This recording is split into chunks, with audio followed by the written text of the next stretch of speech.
At ang sabi po, ang salita ng Diyos sa Matthew 11:28, "Come to me, all of you who are weary and burdened, and I will give you rest." Amen po? Amen.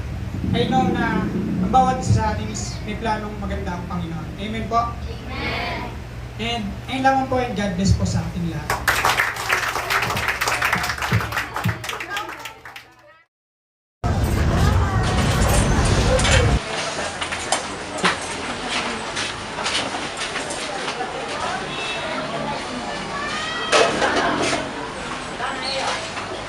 Spaghetti. Magkano po dito?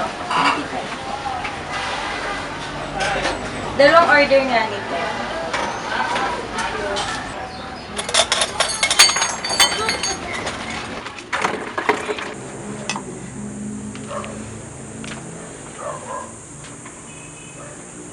Ang anak, kasi ka na, kakain na tayo.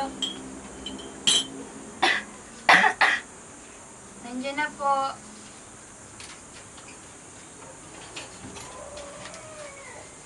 Nay, mauna na po rin ako agad at may trabaho pa ako. Sige anak, mag-ingat ka. Kaya ito pa po pala yung panggastos nyo ngayong araw. Salamat anak. Nay, Wala mukhang pa ako. masarap yan ah. Oo, ang nanay, huwag niyong papaguran ha. Sige kuya, ingat ka.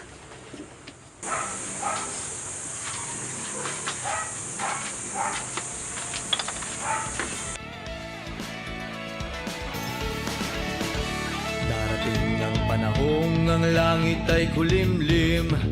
Sa ayaw at sa gusto mo, sasapit ang gabi magdidilim. Hindi kailangang kumapit sa patalim, bagkus lumapit, umawak ng maigting. Taimtim na panalangin, ibulong sa kanya anumang daing at hiling. Walang makakapigil sa pusong nanggigigil, hindi titigil. Na maniwala, magtiwala, di ka dapat mabahala, manatili kang mapapala. Tumingala, hindi hihinto sa pagtakbo. Tuloy ang laban, maghihintay na may paninindigan. Sulong-sulong sa pagsalubong, sa tagumpay kay tagal na hinintay. Wala na sanang aayaw, ngayon pa ba manghihinayang sa pawis at luha na pinuhunan, sabay-sabay na isigaw. Tuloy ang laban.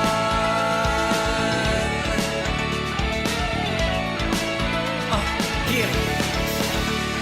Kalamitan ako'y inuunos, pundasyon ko'y nagmisto ng mga dulos, katawang lupa'y hilahot ng lubos. Barya mga buti pinupulbos, realidad ba to o di tunay? Dilan o piring magkasing kulay, kapiling ng dilim at nagbubuglay. Pinig lang ba ako o nasa hukay? Talay natatakot, kilang katakutan, kakilang-kilawan, kinikilabutan. Pagsubok at takot ako, siya ay pinalibutan. Sa Diyos ako natakot at hindi kinalibutan. Walang makakapigil sa Nay, dito na po ako. Oh, kain na anak. Ano pa na? Sakto po pala yung dating ko eh. May nabili po ako ulam dun sa kanto. Uy kuya, mukhang masarap yan ah. Tsaka po Nay, dala ko na rin po yung gamot niyo sa ubo. Salamat, Para mainom niyo na po pagtapos natin kumain.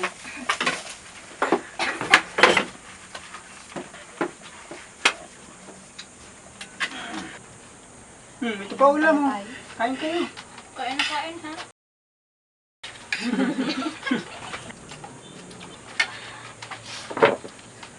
Paabot na kain ko. Nanay, kami na ho magliligpit na. Nimin niyo na ho yung gamot niyo. Sige anak. Oo nga po, Nay. Busog ako ah.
Oh bro, tara na. Iyan muna tayo. Kanina pa dyan.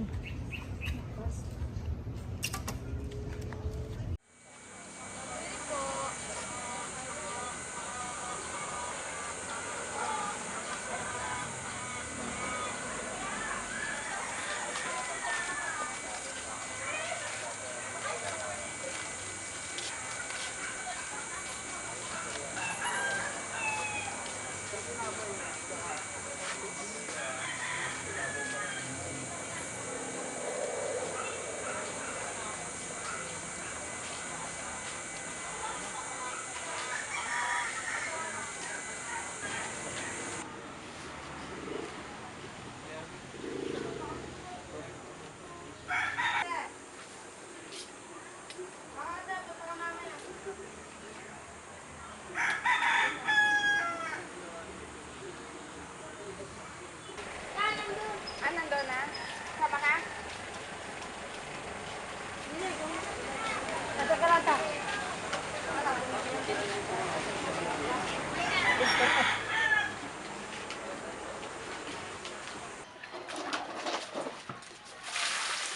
May kiraan po. Siya nga pala, Pablo, yung nanay mo, dinala sa ospital. Ho!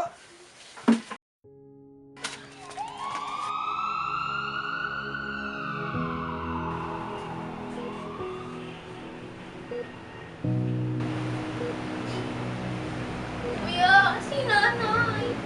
Kailangan namin. Dok, wala pong lagay ng nanay. Kat, bumili mo na kayo ng makakain.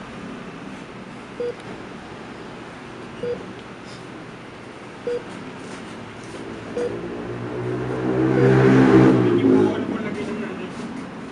Tatapatin na kita, Iho. Lumalala ang lagay ng nanay mo. Ano pong dapat gawin ko? Kinakailangan maoperahan ng nanay mo sa lalong madaling panahon. Kano nga po aabutin ng operasyon? Maghanda ka ng mga kalahating mundo. Dok, mahirap lang po kami. Wala po kami ganun kalaki halagang pera. Pero sige po, gagawin ko po lahat. Kumalig lang po ang nanay. Sige, naiwan ko na muna kayo. Nay, magpapagaling po kayo. Gagawin ko po ang lahat. Lalaban po kayo. Kailangan pa po namin kayo.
Napag-isipan mo na ba yung offer ko sa'yo? Sabihan na lang kita pag pag-isipan ko. Mahirap dito sa lugar. Sige tol, kita na lang tayo pag napag-isipan mo na. Wala ako, sige.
Mapagamot ka na, operahan ka na. Ayos ba? Masabi ko gagaling ka? Ay, gagaling ka na, di ba? Gagaling ka, di ba?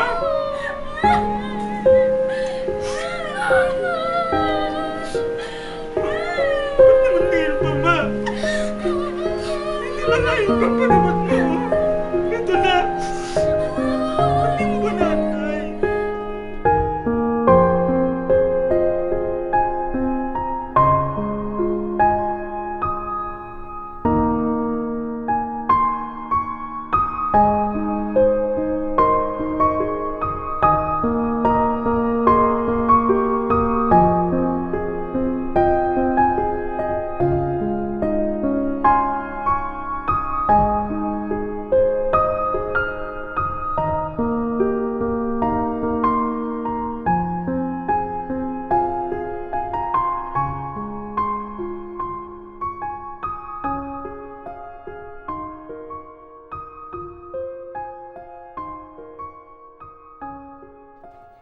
Samantala, 11 arestado sa buy-bust operation sa Calamba, Laguna. Target daw ng pulisya ang umano'y tulak na si Cynthia Kagawan na ginagawa raw umanong drug den ang kanyang bahay. Aminado si Kagawan na nagtutulak siya ng droga para makabili raw ng pagkain. Kabilang naman sa mga nahuli ay nahuli sa aktong gumagamit umano ng droga. 4 naman ay mga dati ng sumuko sa Oplan Tokhang, pero tuloy pa rin daw sa pagtutulak at paggamit ng illegal na droga. Nakumpiska mula sa mga suspect ang 25 pakete ng hinihinalang shabu at mga drug paraphernalia.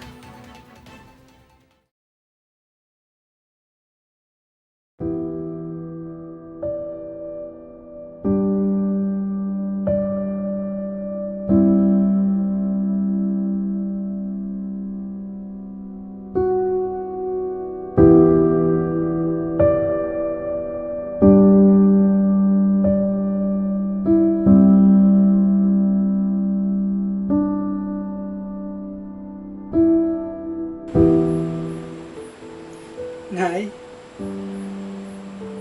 kamusta ka na dyan?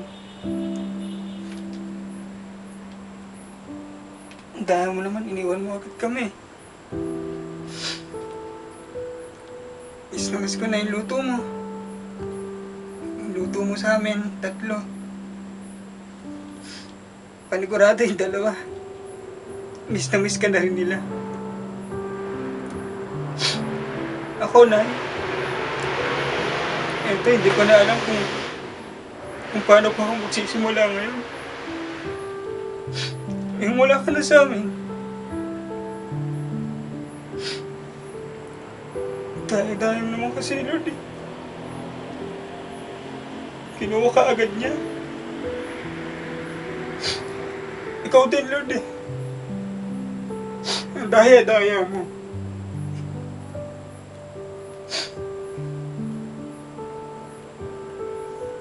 Akala ko ba naririnig mo kami? Akala ko ba naririnig mo yung mga panalangin namin?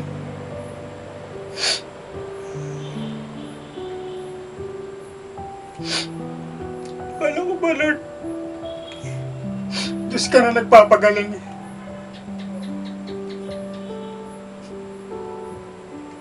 Pero isang beses lang ako nagkamali. Isang beses lang ako nagkamali, Lord. Ganito na agad yung kapalit. Ginawa ko lang naman yun na para gumaling yung nanay ko. Para sa nanay ko naman yung mga ginagawa ko. Ba't ako nagkasala?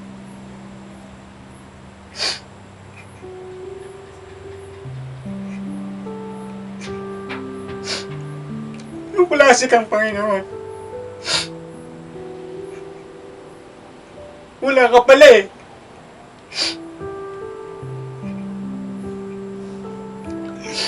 Bakit yung nanay ko pa?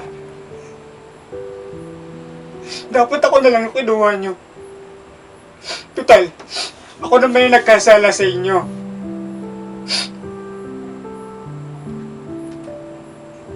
Hirap na ako.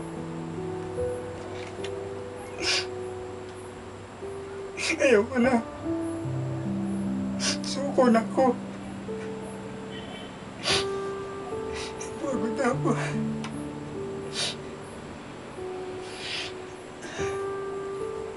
Miss na kita mo. Miss na kita mo.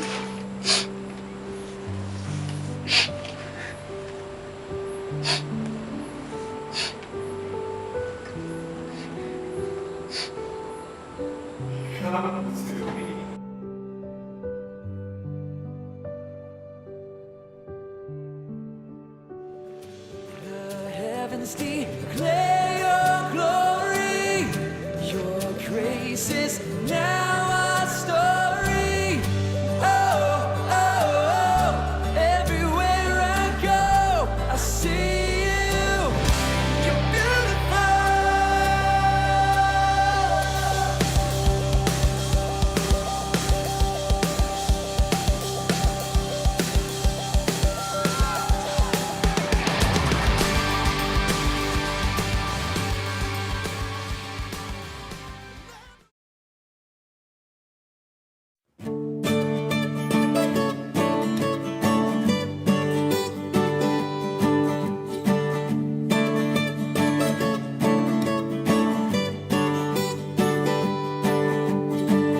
Di ko akalain na sinabi ko ang kinalalagyan ngayon. Para bang isang bagyong may lakas na signal number 4.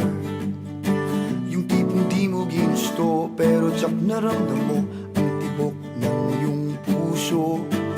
Teka Lord, sandali lang, galing ba to sa iyo? Gusto kong manigurado, ayokong lumayo sa plano mo. Dahil the best yung galing sa'yo.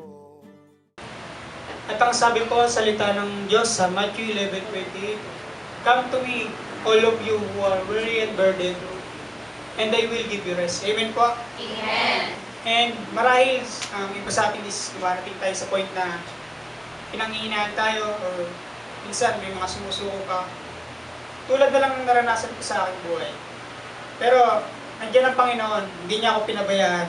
And, nandito po ako sa harapan ninyo bilang isang living testimony na kung paano kumilos ang Panginoon sa buhay ko.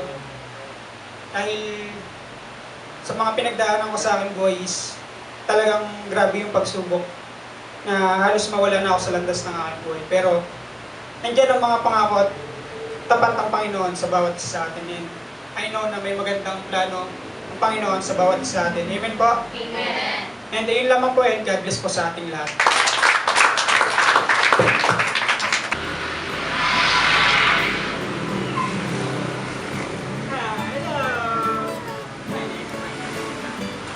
Pastor, God bless po. Thank you po. Next Sunday po ulit. Ingat po, ingat. Sige po, ingat po, ingat. Next Sunday po ulit. Ang isang bagyong may lakas na signal number 4. Yung tipong di mo ginusto pero tsak naramdam mo ang tibok ng iyong puso. Teka Lord, sandali lang, galing ba to sa iyo? Gusto kong manigurado, ayokong lumayo sa plano mo. Dahil the best yung galing sa'yo. Ayokong lumayo sa kalooban mo. Kung itong nadaramay hindi galing sa'yo, please Panginoon, pakitanggal po. Ayokong pangunahan ang plano mo. Pero kung siya na talaga, huwag ka tulungan mo ko. Ayokong mabulilyaso ang plano mo.